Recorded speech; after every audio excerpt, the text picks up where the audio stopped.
डर एक एहसास में आपका स्वागत है। इस चैनल पर आपको सुनने को मिलती हैं डरावनी और सच्ची भूतिया कहानियाँ। अगर आपको ऐसी ही वीडियोस देखना पसंद है तो हमारे इस चैनल को सब्सक्राइब करना ना भूलें। तो अब बढ़ते हैं आज की कहानी की ओर।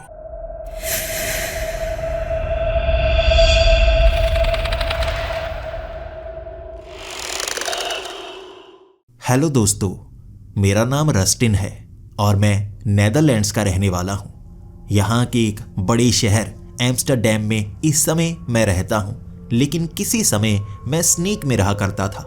मेरे माँ बाप अब भी स्नीक शहर में ही रहते हैं, लेकिन बहुत सालों पहले एक बहुत बुरी घटना वहाँ पर घट गई थी, जिसके बाद मेरे माँ बाप ने मुझे यहाँ पर पढ़ने के लिए भेज दिया। उस समय मैं छठी क्लास में था और हमारे स्कूल में कत्लेआम हुआ था। कोई था जो हर किसी को मारे जा रहा था और मेरी क्लास के बहुत ज़्यादा बच्चे मारे गए थे। कारण किसी को पता नहीं था। सबका मानना था कि एक शैतान है जो सड़कों पर घूमने लगा है और बच्चों को अपना शिकार बनाता है।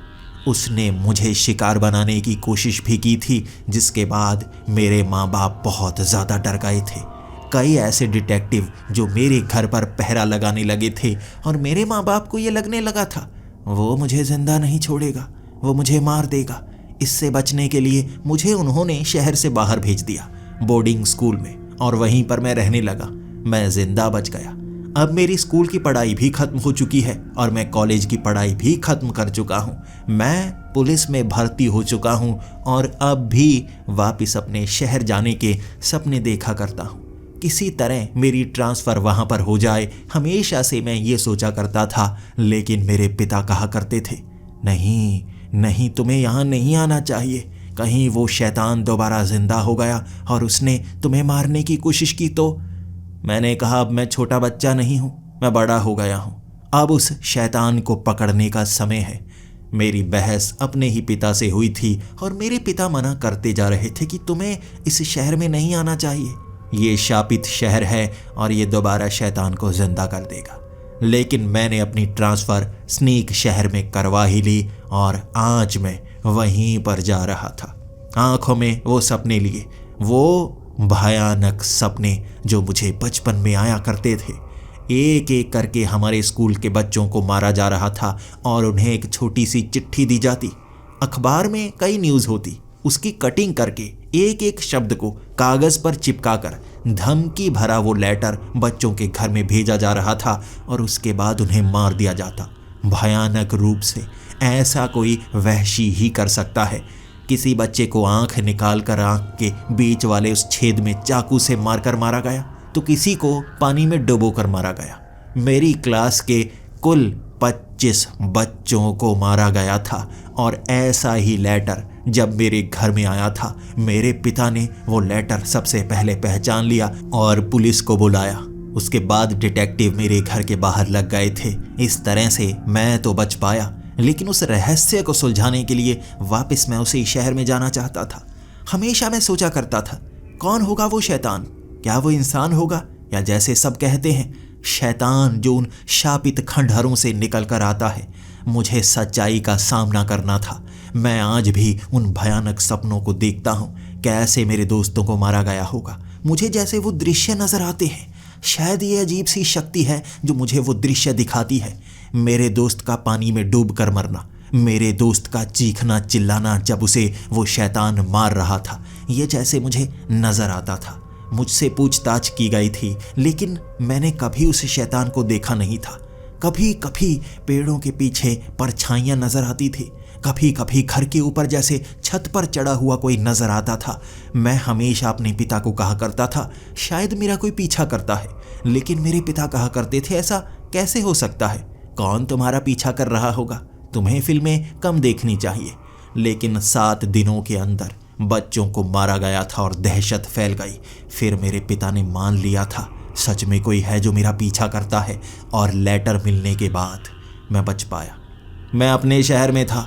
जैसे ही मैं ट्रेन से उतरा था, अपने शहर की मिट्टी की खुशबू आपको बुला रही होती है। उससे कितना समय आप दूर रह सकते हैं? ज़्यादा नहीं रह सकते। सालों पहले वो घटना हुई जिसने मुझे अपने शहर से दूर कर दिया। दोबारा मैं उस स्टेशन पर खड़ा महसूस कर पा रहा था अपने बचपन को। मैं अपने पिता को सरप्राइज देना चाहता था, उनसे गले मिलना चाहता था। मेरी माँ भी मेरे एम्स्टर्डम शहर में कभी कभी आया करती थी मुझसे मिलने के लिए। माँ का प्यार जाग जाया करता था और माँ कहती थी मेरे पिता को, हमें यहीं पर बस जाना चाहिए। लेकिन मेरे पिता कहा करते थे, वहाँ इतना बड़ा घर है, हम वहाँ पर रहेंगे, और यहाँ हमारा बेटा किराए के मकान पर रहता है, उस पर बोझ नहीं बनना है। भविष्य में कभी जब यहाँ पर वो घर खरीदेगा बड़ा सा, तब हम रहने आएंगे। मुझे अभी अभी तो जॉब मिली थी, बड़ा घर तो मैं अभी तक खरीद नहीं पाया, लेकिन ट्रांसफ़र करके अपने असली घर में मैं पहुँच आया था। मैं घर का डोरबेल बजाता जा रहा था और अंदर से आवाज़ें आ रही थी, जैसा कि हमेशा बचपन में हुआ करता था। मेरी माँ कहा करती थी, मैं खाना बना रही हूँ, दरवाज़ा खोल दो। और मेरे पिता कहा करते थे, मैं न्यूज़ देख रहा हूँ, दरवाज़ा खोलो जल्दी जाकर। दोनों में थोड़ी थोड़ी बहस हुआ करती थी और अंत में हारता कौन था? मेरे पिता। उन्हें ही दरवाज़ा खोलना पड़ता था। वो इस बार भी दरवाज़ा खोलने आए थे। दरवाज़ा खोला और मैंने अपनी बाहें फैला दी। पिताजी, मैं आ गया, मैं आ गया। मुझे देखकर वो खुश नहीं हुए थे, कांप गए थे, और मैं कांपते हुए अपने पिता को देख रहा था। मैं उन्हें गले लगाने के लिए आगे बढ़ा, उन्होंने मुझे गले से लगाने से मना कर दिया।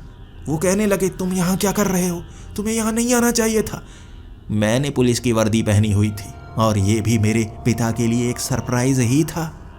तब मेरी माँ ने मुझे पीछे बैठे हुए देख लिया और वो भागती हुई आई, मुझे गले से लगा लिया। मेरी माँ मेरी गालों पर चूम रही थी और कह रही थी, मेरा बेटा आ गया। मैंने कहा, पक्के तौर पर आया हूँ माँ, मैंने यहाँ पर ट्रांसफ़र करवा ली है। और ये मेरे पिता के लिए एक और बड़ा झटका था। वो सन्न से हो गए और सोफे पर जाकर बैठ गए। मेरी माँ उन्हें समझाती जा रही थी, आप इतने ज़्यादा डरे हुए क्यों हुए? लेकिन मेरे पिता कह रहे थे, ये यहाँ आ गया, पिछली बार याद नहीं है तुम्हें क्या हुआ था? उस शैतानी कत्ल का अंत इसके यहाँ से भेजने के बाद हुआ था। वो शैतान इसे मारना चाहता था, ये कड़ी में अगला था। इसके कारण बाकी बच्चे भी बच पाए, शायद अब सबको खतरा होगा। मेरी माँ कहे जा रही थी, नहीं ऐसा नहीं हो सकता, ये यहाँ पर आ गया है, अब दोबारा कत्ल नहीं होंगे। और मैं भी पिता को समझा रहा था, अब कुछ नहीं होने वाला पिताजी, कुछ नहीं। पुलिस में हूँ और इन चीज़ों पर मैं यकीन नहीं करता। कोई बहुत ज़्यादा शातिर था जो ये कत्ल कर रहा था और मैं उसे पकड़ कर रहूँगा। मैं अपने पिता के साथ बैठकर बातें करता जा रहा था। धीरे धीरे उनका डर खत्म हुआ। मेरी माँ कुछ ना कुछ बनाए जा रही थी। इतना खाना कोई इंसान कैसे खा सकता है? लेकिन अपने बच्चे के लिए प्यार माँ के लिए जाग ही जाता है। मेरे सामने ढेर सारा खाना और कहे जा रही थी, खाओ ये भी बनाया है, खाओ वो भी बनाया है। मैंने कहा, मेरा पेट फट जाएगा, इतना खाना मैं नहीं खा सकता। मजाक मजाक में रात का समय हो गया और मैं सोने के लिए चला गया था। उस रात अपने घर में मुझे डरावने डरावने सपने आए थे। वही बचपन के सपने जैसे दोबारा मेरी आंखों के सामने घूमने शुरू हो गए थे। इन्हीं सपनों ने तो मुझे बहुत लंबे समय तक डराया था। जब से मैं वहाँ रहना शुरू हो गया बोर्डिंग स्कूल में, ये सपने धीरे धीरे कम हो गए थे। अब दोबारा वो सपने आने शुरू हो गए। क्या है ये? क्यों है ये? शायद मैं पुराने घर में आया हूँ, इसीलिए ये सपने आ रहे हैं। या वो शैतान सच में मुझसे कुछ करवाना चाहता था, या वो मुझे मारना चाहता था। मैं उसका अगला शिकार था जो मुझे ये सपने आ रहे थे। अगले ही दिन मैं पुलिस स्टेशन पहुंच गया। वहां पर ये मेरा पहला दिन था और पहले ही दिन गड़े हुए मुर्दे उखाड़ने में लग गया था मैं। इतने साल पुरानी वो बंद पड़ी फाइल फिर से खोल दी थी मैंने, और मुझे कुछ ऐसे लोग थे जो पहचान गए थे। वो बूढ़े लोग जो उस समय जवान हुआ करते थे जब मैं ये शहर को छोड़कर गया था। मैं हर किसी से मिलना भी चाहता था। मैं अपने पुराने दोस्तों से भी मिलना चाहता था। किसी समय क्लास में उनके साथ पढ़ा करता था। अगर वो इस शहर में होंगे तो मुझसे मिलना ज़रूर चाहेंगे। फाइल को खोलकर मैं अपने टेबल पर बैठा था, लेकिन आंखों में बार बार दोस्तों के चेहरे आ रहे थे। जैसे जैसे फाइल के पन्ने पलटता गया मैं उन्हें पहचानता था। वो तस्वीरें, मेरी आंखों में आंसू आ गए थे। हर किसी की भयानक मौत हुई थी। सभी मेरे दोस्त हुआ करते थे। हम क्लास में तो थे, लड़के लड़कियां, कितने अच्छी तरह से हम बास्केटबॉल खेला करते थे, मस्ती किया करते थे।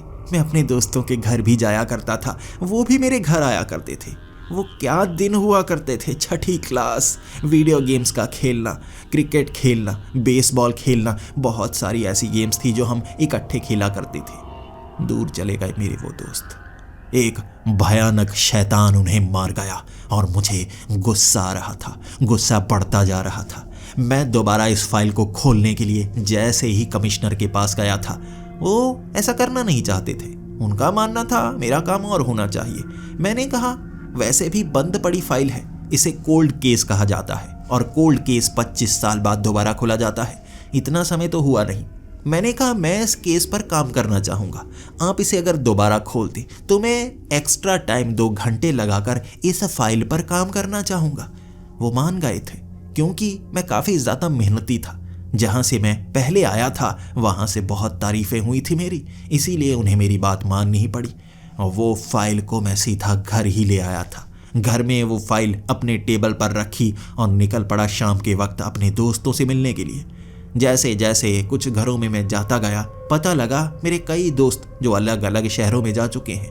जहाँ जहाँ पर उन्हें काम मिला वो वहाँ जा चुके हैं। कुछ अपने घर को छोड़कर जा चुके थे, कुछ यहाँ पर मौजूद थे, कुछ बड़े बिजनेसमैन बन गए थे, जबकि कुछ की छोटी मोटी दुकानें थी। एक दोस्त मेरा सरकारी नौकरी भी कर रहा था। मैं वो बड़े बिजनेसमैन के पास गया। उसका एक बड़ा रेस्टोरेंट था। जैसे ही उस रेस्टोरेंट में मैं पहुंचा, वो खुद वहां पर ऑर्डर ले रहा था। उसे हमेशा से मेहनत करनी पसंद थी। याद है मुझे, मेरे साथ बैठकर ही तो वो खाना खाया करता था। जैसे ही उसने मुझे देखा, मेरे पास आकर ऑर्डर लेने लगा। मैं जानबूझकर लिखाता गया। 50-60 अलग अलग डिश लिखा दी और वो पूछ रहा था, मेहमान आने वाले हैं? वो दिख तो नहीं रहे। मैंने कहा, ये सब मैं खाने वाला हूँ। तब वो हैरान हो गया और मुझसे कहने लगा, आप मजाक कर रहे हैं। मैंने कहा, याद नहीं है तुझे कितना ज़्यादा खाना खाया करता था मैं? अब इतना बड़ा हो गया हूँ तो इतनी ज़्यादा डिश खाऊंगा ना, और पैसे नहीं देने वाला। तू मेरा खाना खाया करता था, मैं तेरा खाना खाऊंगा। वो हैरानी से मेरी तरफ देख रहा था। फिर उसने जैसे मुझे पहचान लिया और सबसे पहले मेरे एक चांटा मारा। मैं कहने लगा, ये क्या था? उसने कहा, पुरानी दोस्ती। यह कहकर हम दोनों ने एक दूसरे को गले से लगा लिया और बातें करते करते बाहर पार्किंग में आ गए। मैं 1 घंटे उससे बातें करता रहा था। उससे बाकी दोस्तों के बारे में भी जानना चाहता था। लेकिन 1 घंटे बाद जैसे ही उस केस के बारे में मैंने उसे बताया, वो घबरा सा गया। उसने कहा, तुम्हें वो गड़े मुर्दे नहीं उखाड़ने चाहिए। वो शैतान कहीं लोप हो गया जो तुम्हें मारना चाहता था। पता नहीं क्या था। हमारे शहर में ऐसी दहशत मैंने कभी नहीं देखी थी और ना ही बाद में देखी। वो शैतान का अगला शिकार तुम थे और तुम बच गए। मुझे डर इस बात का है कि दोबारा वो चीज़ तुम्हारा पीछा करना शुरू ना कर दे। उसने मुझे डरा सा दिया था। और उस रात जब मैं घर की तरफ आ रहा, मैं अपनी बाइक पर आ रहा था और मुझे ऐसा लग रहा जैसे कोई मेरा पीछा कर रहा हो। मेरी बाइक एक सुनसान मोड़ पर जाकर खराब हो गई। मैं उसे स्टार्ट करने की कोशिश करता रहा, लेकिन बाइक स्टार्ट नहीं होती। स्टार्ट होकर जैसे बार बार बंद हो जाती। फिर मुझे लगा इसे घसीट कर आगे की तरफ ले जाना होगा। घर ज़्यादा दूर नहीं है, मैं करीब पहुंच गया हूँ। 600 से 700 मीटर चलना होगा। और वैसे भी हम पुलिस वालों की ट्रेनिंग सख्त होती है, तो मैं इसे घसीट कर सीधा घर की तरफ ले जा सकता हूँ। मैं वो बाइक को घसीटता घसीटता आगे ले जा रहा और मुझे आसपास से आवाज़ें आ रही। ऐसा लग रहा था ये किसी के चलने की आवाज़ें हों। मुझे वो सुनाई दे रही थी। कभी मैं दाईं तरफ मुड़ता, कभी बाईं तरफ मुड़ता। मुझे ऐसा लगने लगा था कोई मेरे साथ चल रहा है। जितने कदम मैं आगे बढ़ाता हूँ, उतने कदम वो आगे बढ़ाता है। कहाँ छिपा हुआ है, मैं उसे देख नहीं पा रहा। मुझे अभी भी यहाँ गन नहीं मिली थी, तो मुझे डर लग रहा। मेरे पास एक बड़ा सा डंडा था जो लोहे का था। मैंने उसे भी हाथ में पकड़ लिया। अगर किसी ने मुझ पर हमला करने की कोशिश की तो इससे उसका सामना करूंगा। मैं देखता रहा। और जब बचपन में आपके साथ कोई बड़ा हादसा हुआ हो, आपको जवानी में भी उसका डर लगता है। मुझे वो डर लग रहा था। मैं बाइक को घसीटता घसीटता घर के बहुत करीब तक आया।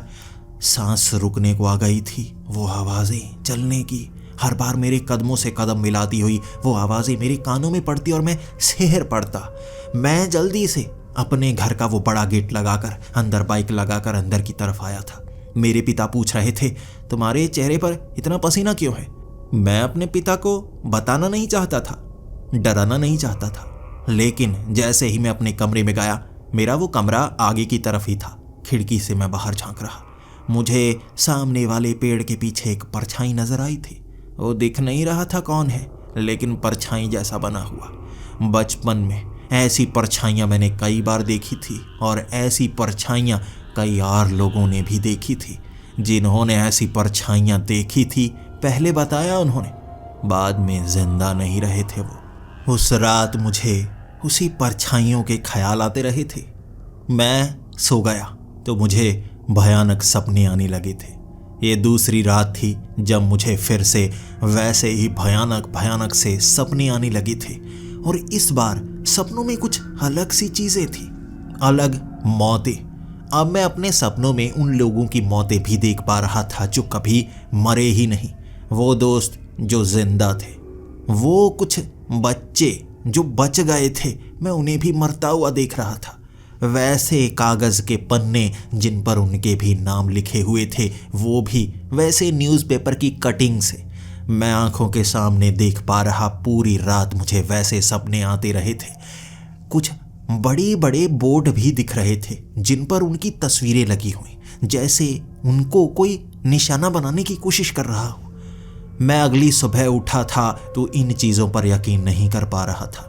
हमेशा से मैं शैतानों पर, इन चीज़ों पर यकीन नहीं करता था, लेकिन अब मुझे लगने लगा था कोई मुझे बताने की कोशिश कर रहा है। कोई मुझे सपनों के जरिए बताने की कोशिश कर रहा है क्या हुआ था और क्या होने वाला है। अगली सुबह मैं उस फाइल को लेकर पुलिस स्टेशन गया था और खंगालना शुरू कर दिया था। वो सारा सामान भी वहाँ बड़े लॉकर में रखा गया था जो इस केस से जुड़ा हुआ था। पहली बार इस फाइल के अंदर अच्छे से मैं देख पा रहा क्या क्या घटनाएं हुई, वो घटनाएं भी जो हमें कभी बताई नहीं गई, वो घटनाएं जिनसे जुड़ी हुई चीज़ें वहाँ मौजूद थी। वो भंडार था भंडार, लेकिन कभी भी कातिल के सबूत नहीं मिल पाए। जैसे इन्हीं में शायद कातिल के सबूत होंगे, लेकिन किसी को नज़र नहीं आए। मुझे ढूंढना था। वहाँ उन पन्नों को खंगालने के बाद मुझे ये पता चला 2 ऐसे बच्चे थे जो कत्ल नहीं किए गए लेकिन गायब हो गए। उसे इस केस से जोड़ा भी गया और अलग केस भी बनाया गया था। कुछ ऐसे इन्वेस्टिगेटर थे जिनका मानना था कि उन दोनों का भी कत्ल किया गया, लेकिन लाशें नहीं मिली, जबकि अलग इन्वेस्टिगेटर ये कह रहे थे उन्हें इस कातिल ने नहीं मारा जिसे शैतान माना गया, ये किसी और केस से जुड़े हुए हैं। मुझे ये सब का सब एक ही लग रहा था।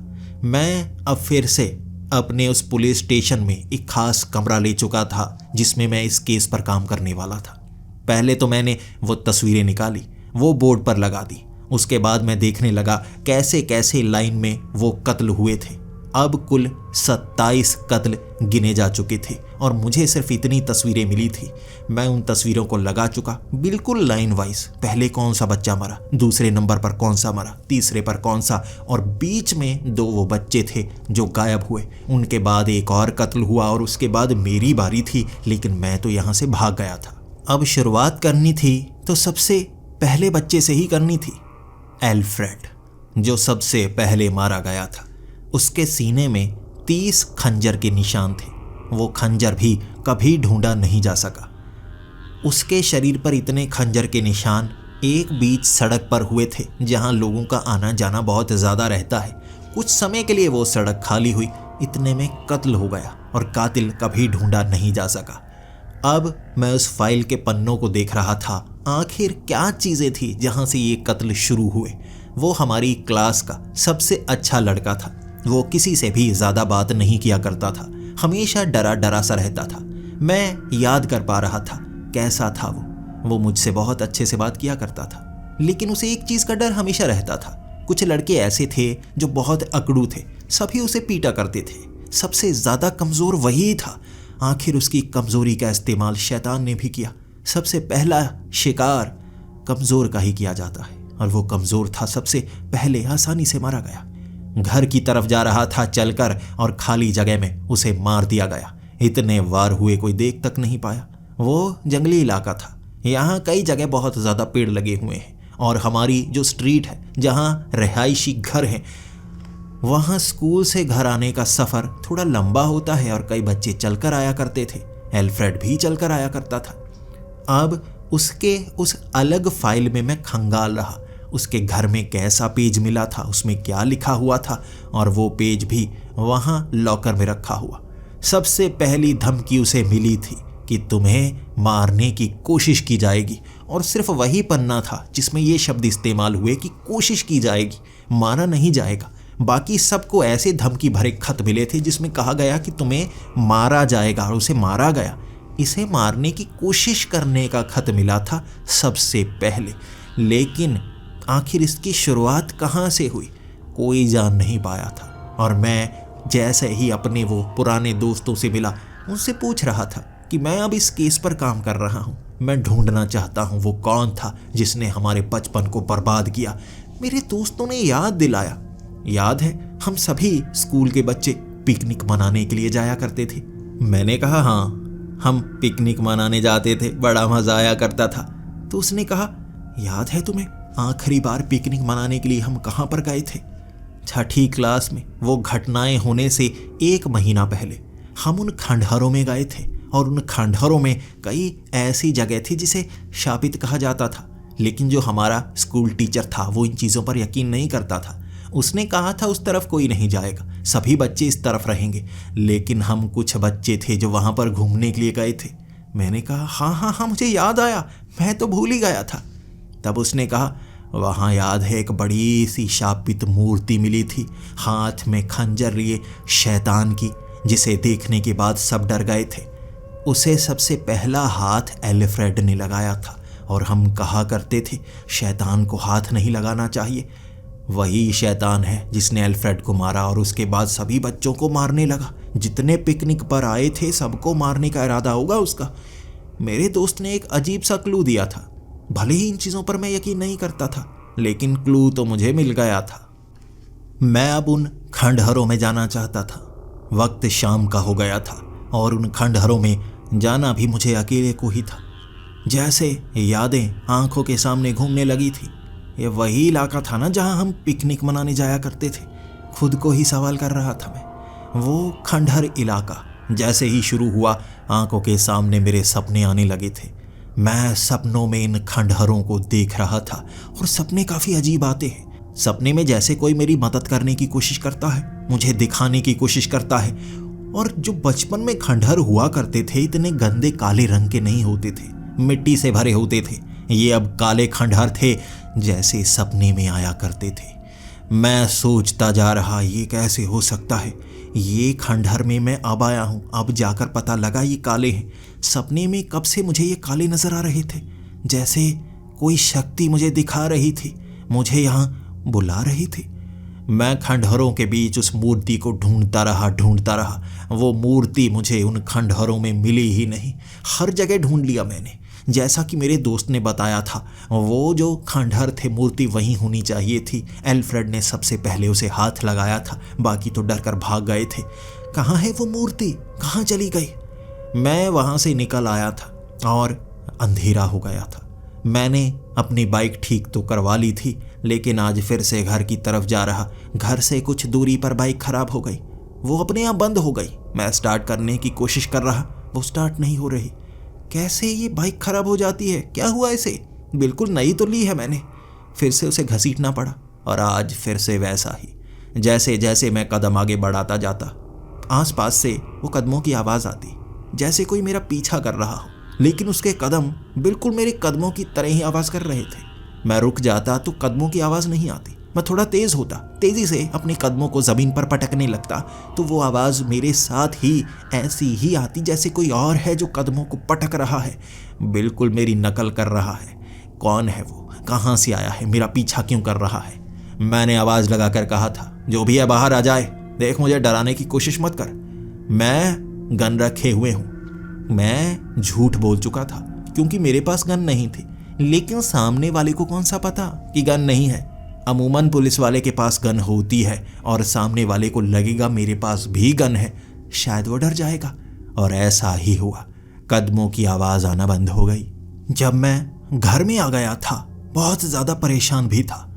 मुझे लग रहा था कोई तो मेरा पीछा भी करता है। भले ही वहाँ मुझे नज़र नहीं आया, लेकिन कोई ना कोई है जो हमेशा मेरे आसपास रहता है। घर में आकर जल्दी से मैंने खाना खाया और मैं अपने कमरे की तरफ भागा। मुझे इस केस पर और ज़्यादा काम करना था। घर में भी मेरे पिता मुझसे कुछ बात करना चाहते थे, लेकिन आज बात करने का मूड नहीं था। थोड़ा डरा हुआ भी था। मैं अपने पिता को भी डराना नहीं चाहता था। फाइल खोली मैंने और उसमें पन्नों को खंगालने लगा। कितने बच्चे थे जिन्होंने पहले ये कंप्लेंट की थी कि कोई उनका पीछा करता है। उसके बाद मुझे पता चला शुरुआती मौतों में किसी बच्चे ने घर में ऐसी कंप्लेंट नहीं की थी कि कोई उनका पीछा करता है। एल्फ्रेड से लेकर 10 मौतों तक ऐसा कुछ नहीं हुआ। बाद में जैसे कुछ को ऐसी परछाइयां नजर आती, जैसे कोई उनका पीछा कर रहा हो, और वो भी काले कपड़े में। अब काले कपड़े में पीछा तो किया करता था, रहता दूर था। कभी किसी पेड़ के पीछे से नजर आता तो कभी दूर से। घर में मिले वो कागज के पीछे भी जैसे अजीब से काले पेन में कुछ लिखा हुआ होता, लेकिन वो समझ में नहीं आता, और कभी भी उस पेन के बारे में भी पता नहीं चल पाया। वो ढूंढा नहीं जा सका, क्योंकि जो मैसेज होता वो पूरी तरह से अक्षरों में होता, और अक्षर होते अखबार से काटे गए। सबूत ढूंढ नहीं पाए पुलिस वाले। अब मैं जानता था जिन्हें मारा गया उन्हें ऐसे कोई पीछा भी करता था और नहीं भी करता था। मेरे पीछे जो है वो कौन हो सकता है, मैं जानना जरूर चाहूंगा। उसके अगले दिन मैं फिर से अपने दोस्त के पास गया था। अपने उस पुराने दोस्त को मैं कह रहा, वहां वो मूर्ति मौजूद नहीं है। मैंने ढूंढने की कोशिश की वो मूर्ति के बारे में। तब उसने कहा वो मूर्ति वहां मौजूद नहीं है, लेकिन मुझे याद है वो मूर्ति वहां नहीं, कहीं और थी। क्या तुम्हें नहीं पता कहीं और थी?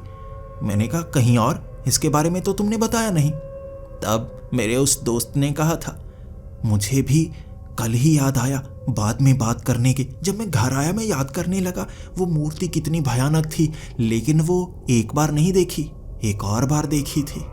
मेरे एक दोस्त ने जिसका कत्ल हुआ था, उसने उसका नाम बताया था कैमरून। कैमरून से मेरी जरा भी दोस्ती नहीं थी। वो सबसे ज्यादा अकड़ू था, बहुत ज्यादा लड़ाकू था, इसीलिए मैं उससे दूर रहा करता था। एल्फ्रेड भी उससे दूर रहता था, क्योंकि वो सबकी पिटाई किया करता था। लेकिन मेरे इस दोस्त को वो अच्छी तरह से जानता था, और उसने बताया था मेरे इस दोस्त को कि वो मूर्ति उसने देखी है। मैं अब इस दोस्त को कह रहा, मूर्ति देखी है तो कहाँ देखी है, मुझे बताओ तो सही। अगर वहाँ से वो मूर्ति कहीं और चली गई तो कहाँ गई, किसने रखी, क्या तुम्हें इसके बारे में पता है? उसने कहा मुझे तो नहीं पता, लेकिन मैं याद करने की कोशिश करता रहा। तभी वो कहने लगा, एक चीज है जिससे मैं शायद पता कर सकता हूँ। तुम्हें याद है मैं बचपन में डायरी में सब कुछ लिखा करता था, सब कुछ लिखा करता था, जो जो घटना हर रोज हुई। तो इसके बारे में भी लिखा होगा। ये शैतान की मूर्ति के बारे में किसी ने अगर जानकारी दी है तो मैंने लिखी होगी। तो मैं उस डायरी में ढूंढने की कोशिश करूंगा। वो डायरी मेरे घर में है और वहां से मैं जानने की कोशिश जरूर करूंगा। ऐसा करता हूं, तुम्हें कल मैं बताऊंगा, कल मिलूंगा, डायरी लेकर आऊंगा। और वो पन्ने के बारे में मुझे पता है, वो 1 साल की पूरी डायरी खंगाल मारेंगे, कहीं ना कहीं किसी पन्ने में लिख रखा होगा मैंने कहा ठीक है, कल उस डायरी को लेकर आना। उसके बाद उस मूर्ति को ढूंढने जाएंगे, कहाँ पर देखी थी कैमरून ने, ताकि पता चल पाए, कोई छोटा मोटा सबूत मिल जाए। मेरे दोस्त ने मुझसे वादा किया था, और उस दिन मैं कुछ ऐसे लोगों से मिलने वाला था जो शायद मुझे देखना नहीं चाहेंगे, वो पुरानी यादों को ताज़ा नहीं करना चाहेंगे। लेकिन मेरा ये काम है, मैं क्या करूं? उन सब बच्चों के माता पिता जो अब काफ़ी ज़्यादा बुजुर्ग हो गए थे, वो मुझे पहचान नहीं रहे थे। मैं धीरे धीरे उन्हें याद दिलाता और उनकी आंखों में आंसू आ जाते। लेकिन मैं कोई ऐसी चीज़ ढूंढना चाहता था जो उन्हें पता हो। कौन उनसे सबसे ज़्यादा मिलता था, कौन घर में आता था, कैसे वो कागज़ घर में आए जिसमें धमकी थी, और कुछ ऐसे कागज़ थे जो जला दिए गए, फेंक दिए गए। घर वाले इतने ज़्यादा डर गए थे कि उन्होंने उन कागज़ों को संभाल कर ही नहीं रखा, इसीलिए वो लॉकर में भी मौजूद नहीं थे। मैं अब उनसे बातें करता रहा और वो मुझे कुछ जानकारी दे रहे थे, लेकिन काम की जानकारी नहीं मिल पा रही थी। सभी वो पुरानी यादें ताज़ा करके रो रहे थे। वो उन बातों को याद कर रहे थे जो अच्छी थी, जबकि मुझे वो जाननी थी जिसमें कुछ मुझे पता चल पाता। और शाम तक मैं ये काम करता रहा। शाम के वक्त जब एक ऐसे ही पुराने दोस्त के घर पर था, सामने बड़ी बड़ी उसकी तस्वीरें लगी हुई थी। उसे दर्दनाक मौत मिली थी, लेकिन मुझे याद था कैसे वो मेरे साथ झूले पर बैठा करता था, वो मुझसे लड़ा भी करता था, मैं उसे पक्का दोस्त माना भी करता था, लेकिन वो भी बेचारा मारा गया था। मैं जब उसके घर में बैठा था, उसकी जो माँ थी काफ़ी ज़्यादा बूढ़ी थी। उसके पिता का देहांत हो चुका था 2 साल पहले, लेकिन उसकी माँ मेरे लिए कॉफ़ी बनाने के लिए गई। मैं उसकी तस्वीरें देखता रहा और अचानक मेरी आंखों के सामने अंधेरा सा आने लगा। पुरानी यादों ने जैसे मेरे दिमाग को खंगाल मारा था और मेरी टांगें कांपी, आंखों के सामने अंधेरा और मुझे अजीब से दृश्य दिखने लगे थे। उसकी मौत मुझे जैसे आंखों के सामने दिख रही, लेकिन कुछ अलग तरह से। उसे मारा गया था आंख में चाकू मारकर, लेकिन मुझे वो सामने से नजर आ रहा था हथौड़े से मारा जा रहा, जबकि ऐसे कोई निशान उसके शरीर पर नहीं मिले थे। जब कुछ समय बाद मेरे चेहरे पर पानी मारा गया, मेरे उस दोस्त की माँ ने मुझे जगाया था। वो मुझसे पूछ रही, तुम बेहोश कैसे हो गए? मैंने कहा पता नहीं, वो तस्वीरों को देखते देखते। तब उसकी माँ ने कहा, हाँ हो जाता है, पुरानी यादें ताज़ा करके ऐसा हो जाता है। जब आपको पता चलता है कि आप उनके पास दोबारा नहीं जा सकते। मैं भी कभी कभी बहुत ज़्यादा रोती हूँ। मेरा बेटा आज तुम्हारे जितना होता कितना अच्छा रहता। और मेरे पति भी इसलिए मारे गए। हमारे घर में एक ही बच्चा था और इतनी दर्दनाक मौत मिली। वो सदमे में आ गए थे और धीरे धीरे मरते रहे। 2 साल पहले उनका देहांत ज़रूर हो गया, लेकिन अंदर से वो उसी समय मर गए थे जब हमारे बेटे को मारा गया था। उसके कातिल को कभी ढूंढा ही नहीं जा सका। मैं भी मेरे दोस्त की माँ की बातों में खो सा गया था। शायद इसीलिए हुआ होगा। शायद मुझे सपना ही काफ़ी अजीब आया। उसकी मौत अलग तरह से हुई थी और मुझे सपने में कुछ अलग ही नजर आया। ऐसा होता है, पुरानी बातें याद करके ऐसा होता है। ये सोचकर मैं उस घर से बाहर आ गया था। मैं अब अपने दोस्त को फ़ोन लगा रहा था कि उसे उसकी डायरी मिली या नहीं। मुझसे रहा नहीं जा रहा था, लेकिन वो फ़ोन नहीं उठा रहा। शायद रात होने के कारण वो फ़ोन नहीं उठा रहा। कल उससे बात करूँगा, ये सोचकर मैं सीधा घर आ गया था। और घर आकर मैं दोबारा उस फाइल में गड़ जाना चाहता था, लेकिन मेरे पिता कहने लगे थे, तुम कमरे में क्यों चले जाते हो? मैंने कहा मुझे ज़रूरी काम होता है, मैं यहाँ कुछ नए केस पर काम कर रहा हूँ। कुछ चोर हैं जो पकड़े नहीं जा रहे, मुझे उस पर काम करना पड़ता है। मेरे पिता बहुत ज़्यादा गुस्से में थे। वो मेरी आंखों में देख रहे और कह रहे, सच तो बोल रहे हो ना, झूठ तो नहीं बोल रहे? मैंने कहा नहीं, झूठ क्यों बोलूँगा पिताजी, आपको सच बोल रहा हूँ। तब वो गुस्से में मेरे करीब आए और कहने लगे, तुम उस पर काम कर रहे हो ना, उसी केस पर जो खत्म हो गया था तुम्हारे बचपन में, तुम उसी पर काम कर रहे हो। मेरी बात मानो, ये शैतानी चीज़ें खत्म हो जानी चाहिए। अगर वो शैतान दोबारा जाग गया, वैसे दृश्य दोबारा कोई नहीं देखना चाहेगा। मान लो मेरी बात, खत्म करो इसे, दोबारा मत जगाओ। अपने पिता की आंखों में मैं वो खौफ देख रहा था। ऐसा लग रहा था जैसे वो डर रहे हैं कि मुझे कुछ हो जाएगा। लेकिन मैं बड़ा हो गया हूँ। मैंने अपने पिता को समझाया कुछ नहीं होगा, बस मैं इस केस में कुछ नई जांच करने की कोशिश कर रहा हूँ। गड़े मुर्दे नहीं उखाड़ूंगा। मैं अपने पिता को समझाया था मैंने, और मेरे पिता अपने कमरे में चले गए। मैं अपने कमरे में सोने के लिए गया था। दरवाज़ा लगाया मैंने, लाइट बंद कर दी। मैं देख रहा था मेरे पिता बार बार दरवाजे के पास आ रहे थे, ये देखने के लिए मैंने लाइट तो नहीं जलाई। लेकिन मैंने 1 घंटे लाइट नहीं जलाई। मेरे पिता 10 बजे के बाद सो जाते हैं और अपने कमरे में ही रहते हैं। मैंने तब लाइट जलाई और अब मैं केस पर काम करने लगा। अच्छे से काम करना चाहता था।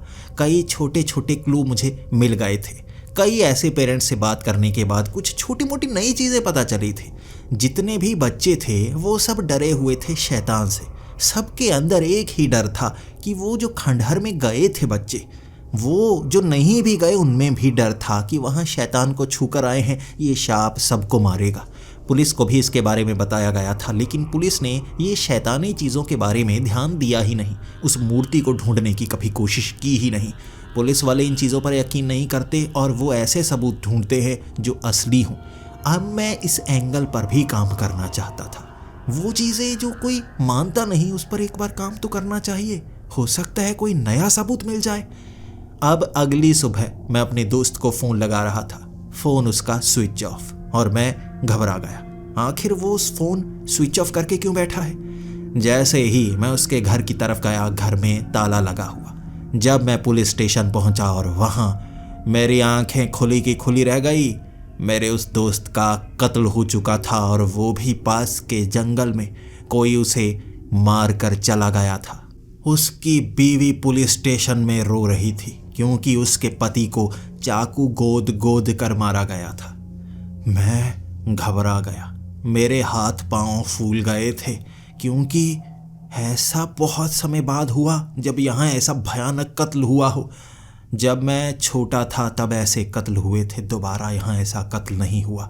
सभी मेरी तरफ देख रहे थे और उसकी बीवी भी गुस्से में, तुमने वो फाइल दोबारा खोली है, शैतान दोबारा जिंदा हो गया है। मैं मायूस सा था, लेकिन उसकी बीवी से पूछताछ तो मुझे भी करनी थी। मैं उससे पूछने लगा, वो एक दिन पहले मुझसे मिलकर गया था, वो कोई डायरी की बात कर रहा था। उसकी बीवी ने कहा, हाँ, वो नीचे बेसमेंट में जाकर कई फाइल्स को खंगाल रहे थे, पुरानी चीज़ों को ढूंढ रहे थे, तब वहाँ से ढूंढ कर लेकर आए थे एक डायरी को। वो डायरी को हाथ में पकड़े हुए कह रहे थे, मैं अपने किसी दोस्त को देना चाहता हूँ। मैंने कहा, हाँ हाँ हाँ, वो मुझे देना चाहता था, उसमें बहुत ज़रूरी चीज़ थी। तब उसकी बीवी ने कहा, वो हाथ में पकड़ कर लेकर गया था, उसके बाद ही उसका कत्ल हुआ।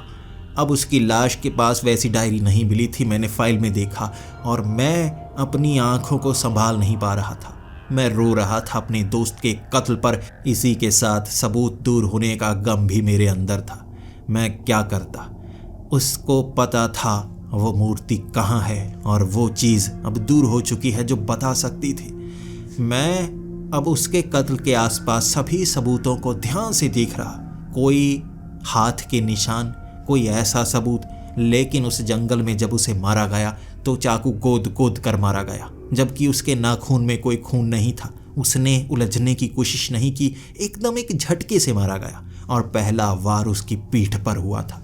यानी जो कातिल है उसने पीठ पर पहला वार किया, उसके बाद आगे वार किए और उसे मौत के घाट उतारा। वो समझ भी नहीं पाया होगा, लेकिन उसके हाथ में जो डायरी थी वो डायरी गायब हो गई।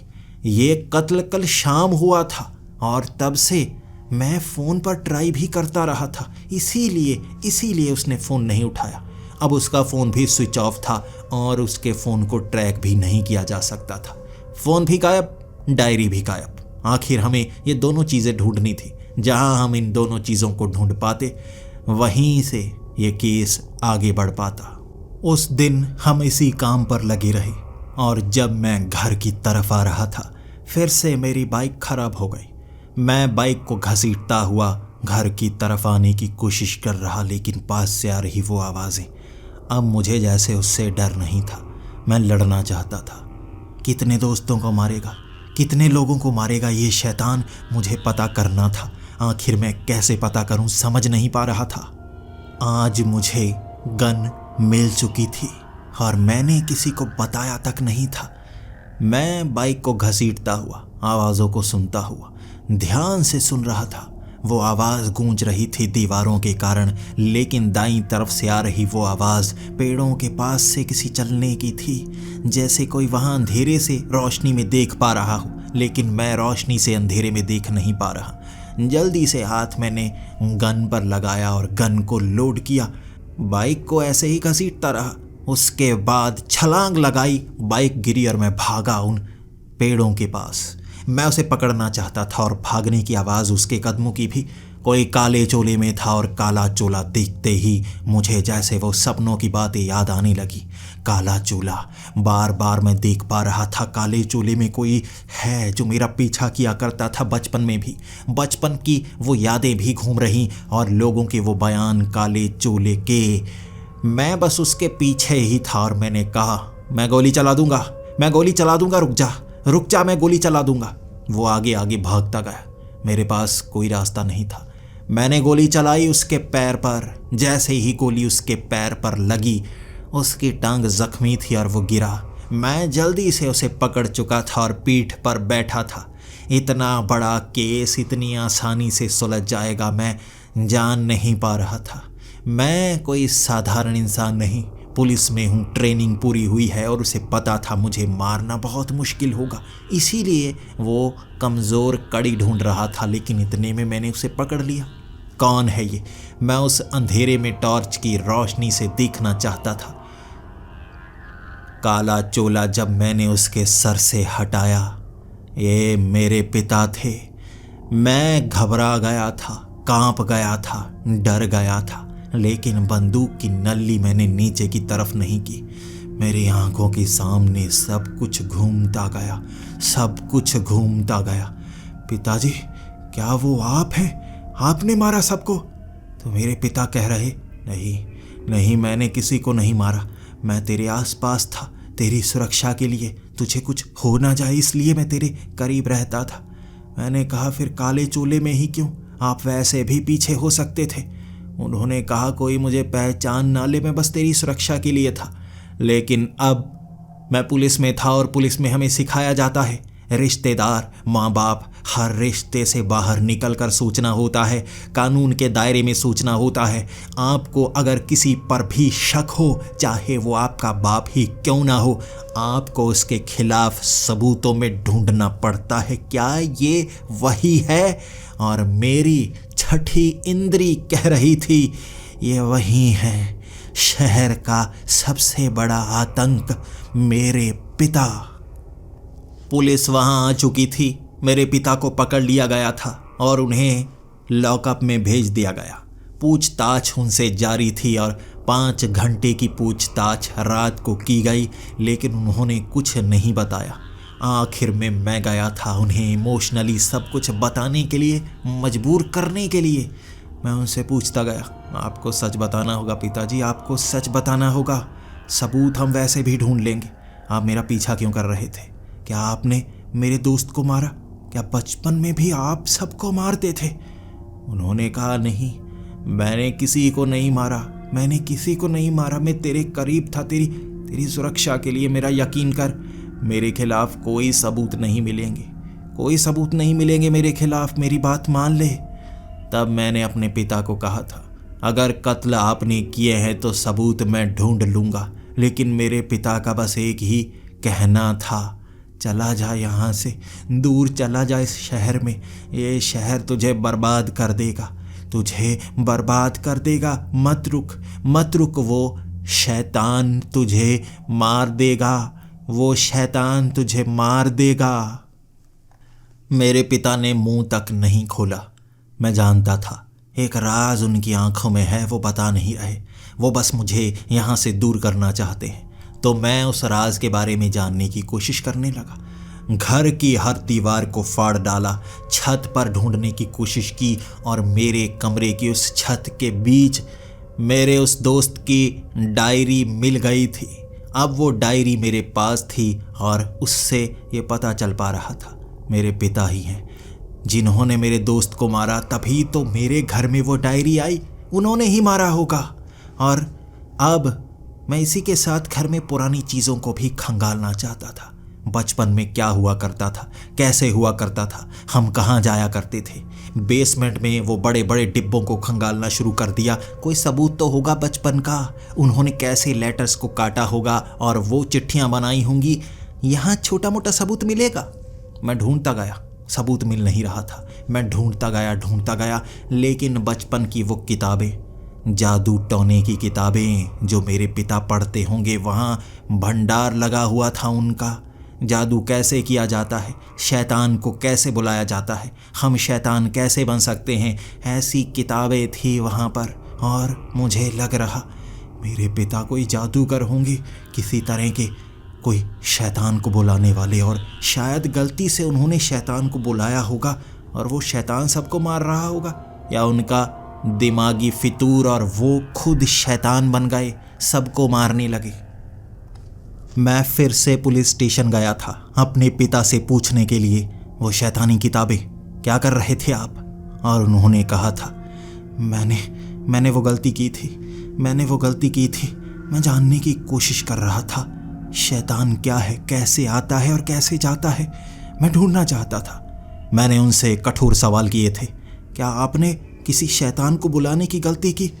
उन्होंने कहा, नहीं, मैं ऐसा क्यों करूँगा, मैंने ऐसा नहीं किया और मुझे पता चला ऐसा नहीं हुआ।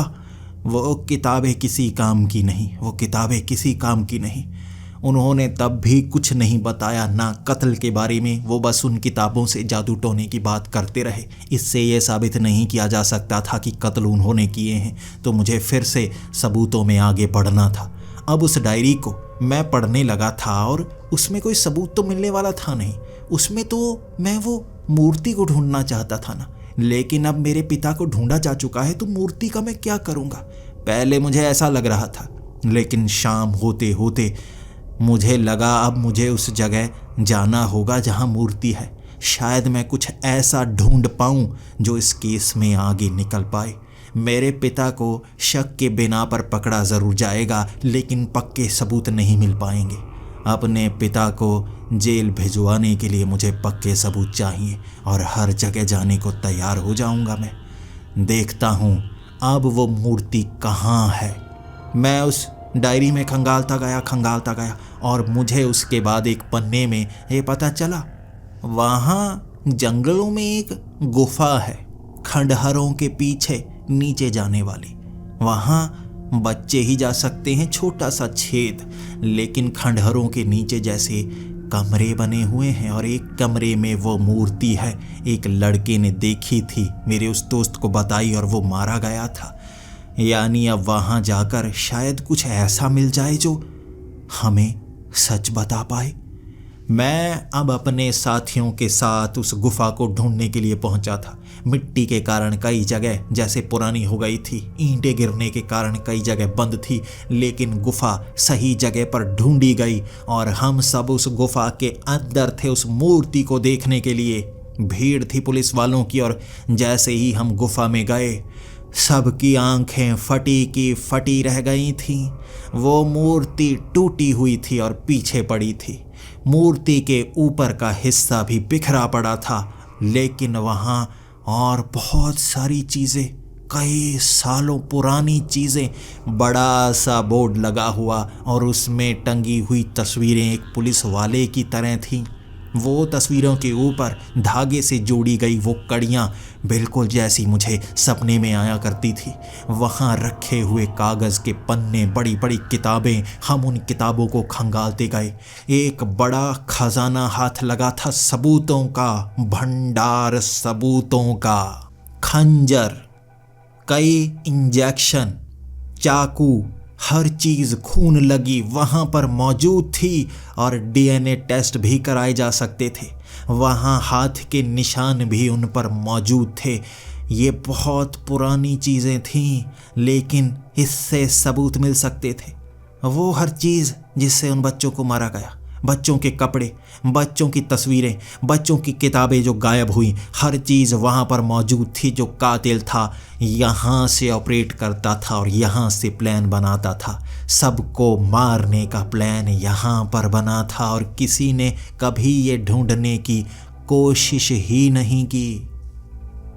मुझे जैसे सच्चाई और सपने में फ़र्क पता नहीं चल पा रहा था। ये सारी चीज़ें जैसे सपना लग रही और बीच बीच में आंखों के सामने सपने भी घूमते। यहाँ पर रखी हुई किताबें मुझे पहले वाली नज़र आ रही थी, जब यहाँ मिट्टी नहीं थी। जैसे वो दृश्य मुझे दिखाए जा रहे थे, कोई शक्ति मुझे वो दृश्य दिखा रही थी, सब कुछ दिखा रही थी। वो सभी चीज़ों को इकट्ठा किया गया और शायद मेरे पिता के लिए ये सबूत काफ़ी होते। वो खंजर, वो किताबें, वो सब पकड़कर हम पहुंच गए थे पुलिस स्टेशन। वो भंडार अब भी निकाला जा रहा था। खून के निशान थे वहाँ पर, सामान था वहाँ पर, और मेरे पिता के सामने बड़ा किताबों का बक्सा रख कर मैंने कहा था, पिताजी मान लीजिए, ये सबूतों से भी आपको पकड़ा जाएगा, आपको खुद मानना होगा। बताइए क्या हुआ था, बताइए ये कत्ल आपने क्यों किए थे। और मेरे पिता उस बक्से को देखकर रोने लगे थे। मैंने कहा था चला जा, मैंने कहा था चला जा यहाँ से। तू नहीं गया, तू फिर से क्यों आया यहाँ, बता तू क्यों आया। तुझे नहीं आना चाहिए था, तू बर्बाद हो जाएगा। अब तुझे पता चलेगा तू क्यों बर्बाद होगा। उस बक्से के अंदर से अखबार के पन्ने कटे हुए मिले थे, कैंची मिली थी, डायरीज मिली थी, और उन डायरी में लिखे हुए वो शब्द, ये मेरी लिखावट थी। लेकिन मैंने तो ये सब लिखा ही नहीं, ये कैसे हो सकता है। मैं उन लिखावट को देखकर हैरान था और उसमें पन्नों को पढ़ पढ़कर मेरी आंखें खुली की खुली रह जाती। क्या ये कैसे हो सकता है? उन पन्नों में कत्ल कैसे हुआ, कैसे किया, क्यों किया, हर चीज बताई गई थी। और मैं जैसे जैसे पढ़ता गया, वो जो सबूत हमारे पास थे पुलिस वाले उसे खंगालते गए और अंत में मेरे पिता को नहीं, मुझे घेरा जा चुका था। सब मुझे पकड़ना चाहते थे और मेरी आंखों के सामने जैसे दृश्य घूम रहे, वो सपने घूम रहे, वो बचपन घूम रहा, सब कुछ अलग नजरिए से दिखने लगा था। मैं ऐसा नहीं हूं, ये क्या चीज है, ये क्या चीज है? उसके बाद मुझे एक अलग कमरे में रखा गया। मुझसे पूछताछ जारी थी और सख्ती से पूछताछ एक डॉक्टर कर रहा था। एक डॉक्टर हिप्नोटिज्म करके आंखों के सामने वो पेंडुलम घुमाता हुआ। तुम्हें याद करना होगा क्या हुआ था बचपन में, याद करना होगा कैसे हुआ, करो याद, दिमाग के हिस्सों में जाने की कोशिश करो। ये दिमाग तुम्हारा है, हक जताओ, हक जताओ उस पर। ये दिमाग तुम्हारा है, हक जताओ उस पर। मैं उसके बाद ये बात मानने लगा, हाँ हाँ हाँ, और दृश्य दिखते गए और आवाज कानों में सुनाई देनी शुरू हो गई। मैं यहीं पर हूं, मुझे क्यों ढूंढ रहे हो? मैंने कहा, तुम कौन हो, शैतान? और उसने जवाब दिया, नहीं, मैं शैतान नहीं हूं, मैं तुम ही हूं। तुम कितने कमजोर थे, अपनी कक्षा में डरपोक बने रहते थे, पिटते थे, कमजोर से, जैसे घृणा से भरे हुए, लेकिन गुस्सा दिखाते नहीं थे। तो मेरा निर्माण हुआ तुम्हारे अंदर, एक और रचना तुम्हारी, लेकिन तुम पर मैं हावी नहीं होता था। जब मुझे लगता तुम पर हावी होना है, मैं तब होता था। तुम्हें दिखाऊं कैसे मारा सबको, देखो। और मुझे दृश्य दिखते गए, सब सच, सपना नहीं, ये सच दिख रहा था। क्या क्या हुआ, मैंने अपने हाथ से मारा था सबको, अपने हाथों से, और मैं पूरी प्लानिंग किया करता था उस गुफा के अंदर, लेकिन वो मैं नहीं, मेरे अंदर की एक रचना थी और उसने जवाब दिया था मुझे। तुम्हें कमजोर नहीं करना चाहता था, तुम्हें कभी पता नहीं चलता, तुम कैसे जान गए? मैंने कहा, तुमने मुझे धमकी क्यों दी थी बचपन में, तभी मेरे पिता ने यहाँ से दूर भेजा था। तो उसने जवाब दिया, वो धमकी मेरी नहीं, तेरा बाप जान गया था। तेरा बाप जान गया था कि इस शरीर में सिर्फ एक रचना नहीं, दो रचनाएं हैं। तेरा बाप तुझे बचाना चाहता था। वो तेरा ही बाप नहीं, मेरा भी बाप है, लेकिन मैंने कभी उसे माना ही नहीं। वो तुझे यहाँ से दूर भेजना चाहता था और वो जीत गया। मैं फिर से नर्म पड़ने लगा, अपने शहर में मजबूत था, लेकिन जब तू नई जगह गया वहाँ सब कुछ अलग था, तो मुझे बाहर आने का मौका मिला ही नहीं। जब तू दोबारा यहाँ आया तो मुझे फिर से मौका मिला। मैं फिर से तेरे दोस्त को मारकर बहुत खुश हूँ। बचपन में ये भी तुझे मारा करता था, ये कमीना, ये भी मारा करता था, उसे भी मैंने खत्म किया। उसके बाद धीरे धीरे मेरी नींद खुली और वो डॉक्टर वहीं पर बैठा था और मैं रो रहा। मैं उसके सामने रो रहा, मैंने ये नहीं किया, मैंने ये नहीं किया, मैं क्यों मारता अपने दोस्तों को? मुझे गुस्सा था, लेकिन मेरे अंदर कोई शैतान है, उसे शैतान ने मारा, उसे शैतान ने मारा, मैंने नहीं मारा। और डॉक्टर कह रहे थे, देखो डरो मत, देखो डरो मत, तुम घबराओ मत, तुम्हारे अंदर जो है वो तुम्हारे दिमाग का हिस्सा है। इसे एक डिसऑर्डर कहा जाता है, स्प्लिट पर्सनैलिटी डिसऑर्डर, यानी हमारे ही अंदर एक और रचना का निर्माण हो जाना। जो हम नहीं कर पाते वो करता है। मैं जानता हूं ये तुमने नहीं किया, तुम्हारे अंदर भी एक रचना है जो ये सब कर गई। इसके बाद मुझे पुलिस वालों ने पकड़ लिया था और मैं खुद छूटना नहीं चाहता था। मेरे पिता बचाना चाहते थे मुझे, वो काले चोले में हमेशा मेरे करीब रहते ताकि मैं कुछ कर न डालूं। अंत में उन्होंने मुझे यहाँ से दूर भेजना सही समझा, लेकिन उन्हें पहले ही पुलिस को बता देना चाहिए था। मेरे अंदर वो शैतान था जो मैं खुद ही बन गया था। शायद अब जेल में रहूँगा तो शांति रहेगी दुनिया में। मुझे जेल में नहीं, अस्पताल में भेजा गया था, पागल खाने में, जहाँ 2 सालों तक मेरे ऊपर कई रिसर्च होती रही। उस अलग रचना को जो मेरे अंदर कातिल था उसे ख़त्म करने की कोशिश की जाती रही और मुझे ऐसी ट्रेनिंग दी जाती रही जिससे मैं अपने दिमाग पर पूरी तरह से हावी रह पाऊँ। मैंने ऐसा किया। धीरे धीरे 2 सालों में मैं जीत गया और उस कातिल को मैंने अपने हाथों से मारा। भले ही भौतिक रूप से मैं नहीं मार पाया, लेकिन मानसिक रूप से मैंने उस कातिल को मारा और मैंने बदला लिया अपने दोस्तों की मौत का। शायद इस कहानी में आपको भी लग रहा होगा वो नहीं मरा, लेकिन मेरा यकीन कीजिए, मैंने अपने हाथों से मारा उसे, अपने दिमाग में, अपने हाथों से। और अब मैं आज़ाद हो चुका हूँ। मुझे पुलिस में दोबारा नौकरी करने का मौका मिला और मुझ पर निगरानी भी रखी गई 6 महीने तक। लेकिन हमारे इस शरीर में एक खत्म हो चुका था। अब ये शरीर मेरा बचा था, सिर्फ मेरा और किसी का नहीं। एक दिमाग में सिर्फ एक ही रचना रह सकती है और वो मैं हूँ, और मैं बिल्कुल शांति से रहूँगा। मेरे पिता भी बहुत ज़्यादा खुश थे, आखिर उन्हें वो बेटा मिला जिससे वो प्यार करते थे और शैतान का अंत हुआ। और मैं बता तो रहा हूँ, इस दिमाग में एक ही बच पाया, दूसरा मारा गया। मैं बच गया।